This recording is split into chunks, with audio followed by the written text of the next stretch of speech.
welcome to Your Favourite Teacher. Today we're looking at English Language GCSE and how to achieve top marks using your reading and writing skills. Analysing structure often seems like an impossible mountain to conquer. Unlike those language questions where you can focus your attention on a single, easy-to-master paragraph, the structure question asks you to cover not just a short section of the source, but the whole of it. A task which can seem daunting if you're not prepared.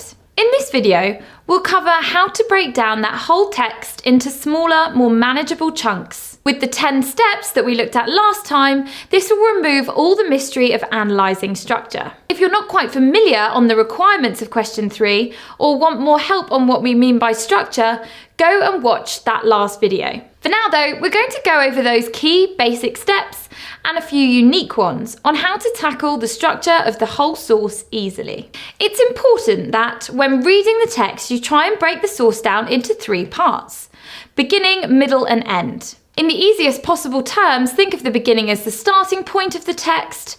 What is the basic setting? Who are the characters? What issues already exist? The middle of the text is all the things which occur to change or develop that beginning. What happens to the characters? How does the setting change? What do characters choose to do or say? What issues are added into the mix because of their actions? Then finally, our ending. Where are we left?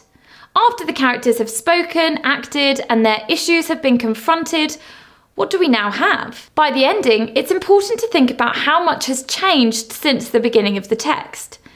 A skill we'll be looking at in the rest of this video. Once you can manage to divide the text into those 3 parts, beginning, middle and end, you'll notice you have a nice, manageable 3 paragraphs you can write in your answer. So it's important that when you make your way through the text, you find at least one valuable structural choice made by the author that you can talk about for each of these 3 parts. You don't want to spend your whole time talking about the beginning. Remember, the question asks you to look at the whole of the text. This is just our first step into breaking that whole into more manageable parts. Just like our video on Language Paper 1 question 3, let's look at the extract City of the Beasts, available for you to download. And we're also going to cover the 10 steps that we used in the question 3 video. We want to think about what structural choices the author has made. By that, I mean choices to do with single sentences, paragraphs, or other obvious techniques they have used to build their piece of writing. The why is then down to you to answer.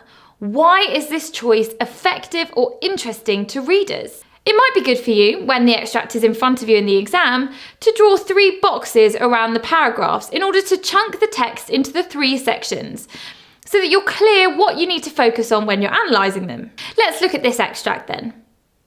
There's a clear beginning established by the nightmare and the storm outside. The first 3 paragraphs we can call our beginning very easily.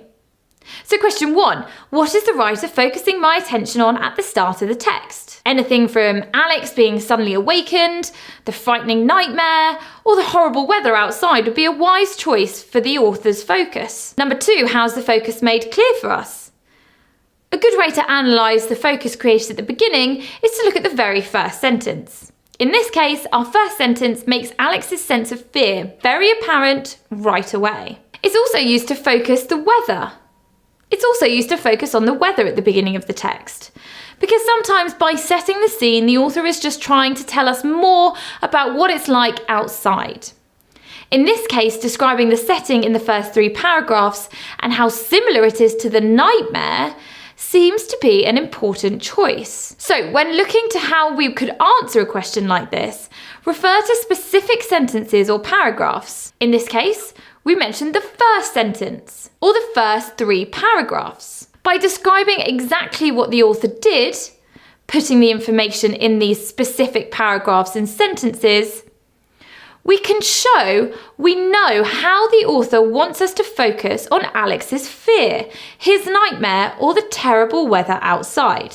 Our third question was, why might the author want to focus on this at the beginning? This is now up for you to decide. Let's suppose, though, that we think that the author did all of this in the beginning in order to make us understand Alex's fear or Alex's emotional state. Or maybe just to introduce the fact that he's having a bad morning. It's a good idea to jot these little notes down in the margin when you read the text for yourself for the first time. Being able to come back to them will help you plan out your answer when you come to write your paragraphs. So number 4, after the beginning, what about the focus changes or develops? We said before that the first 3 paragraphs were clearly a beginning, but why? If you notice, those 3 paragraphs all share the same setting: Alex's bedroom and the weather outside. In the case of this text, the middle comes right when that initial setting changes. For other texts, setting might not be what changes. It could be that characters enter the room, memories come to the narrator, or something occurs in the setting. Or it might be a range of other things. Ultimately, what you need to look for is a shift of some sort, a change. And in this case, the change in focus comes from the change in setting. The author moves us from the bedroom down to the kitchen, where Alex is having breakfast and talking to the rest of his family. So question 5, how is this focus changed or developed? Question 6, are there any significant changes or developments in the paragraphs or sentences so far? Well, we could say that the structure of the paragraphs change, using lots of dialogue now in very short, brief lines. What about Alex has changed or developed from the beginning when we saw his fear? It's smart to start by stating the change in focus, but the development of characters and their emotions is important as well. In this case, how the author reveals to us the unhappiness present in Alex's family is what we might want to pay attention to. This is shown through dialogue and through the change of setting, introducing us to the rest of the family and showing their verbal arguments. All of these choices are revealed in the middle of this text for reasons to cover in step 7. So 7, why might the author have focused on these changes or developments? Question 8, what is meaningful or important about this change? Because of the nightmare and his emotions towards his mother being taken away in the dream, we started the text understanding that Alex is frightened and perhaps in an emotional state. At this point in the novel, the author adds for us an understanding of where his emotional turmoil might have come from: the unhappiness in the rest of the family. What we want to comment on in this point is what has changed in our understanding as readers. Because we only learn about the family arguments after Alex's dream. These arguments start to help explain why Alex is having nightmares, or why there's an unhappy atmosphere, reflected in the weather. We'll write about these explanations in our middle section. Number 9 then, by the end, how has the text changed? Well, it's maybe worth rereading the end and comparing it to the beginning. Number 10, why might the writer have caused this change to occur? Now comes the time to decide what the ending of the text is. Just like deciding on the middle, we're going to look for some sort of change in setting, characters, events, or narrative. Helpfully, this text uses something which comes up quite often in order to change narrative in fiction: memory. The very last paragraph of this text has Alex begin to reminisce about his mother and think about how much has changed since she became ill. So we want to write memory in the margins to remember what the author has done to change things and how this change has occurred in the end. The change isn't just about the change in narrative though, something we'll explain in a moment with step 10.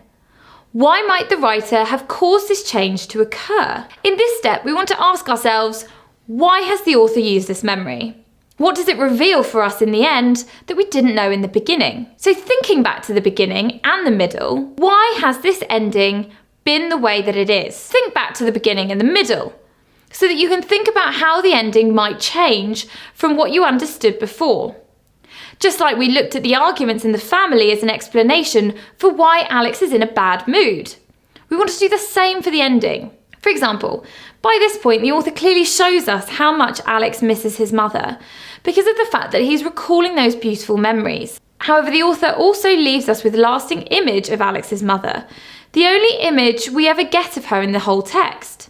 That last sentence describes, "She was little more than a silent ghost." When we get ready to explain what has happened by the end of the text, it's usually helpful to look at the very last sentence as a chance to explain the changes in the text. This sentence is a perfect example. Since we've broken down the text into the beginning, middle and end, and then used the what, how and why in order to go through each section, the whole of the text is much more manageable and ready for us to analyse. We can refer to specific paragraphs or sentences in which the setting or characters change, as well as those paragraphs and sentences that reveal new information to us, and compare that information with what we knew before. This all will come naturally the more you practice. Analysing structure, like analysing language, will become second nature to you when you're aware of what you're doing. Being able to do all this will make answering that question much easier. Think about how the structure has been done purposefully, why those choices have been made. Remember, you're not going to know the text until you get it in the exam, but using these steps and practicing using these steps will give you confidence to talk about structure. And breaking down a text into smaller parts is always going to make it much easier to digest. I'm Miss Meeks, and we've been revising the English language GCSE. Good luck.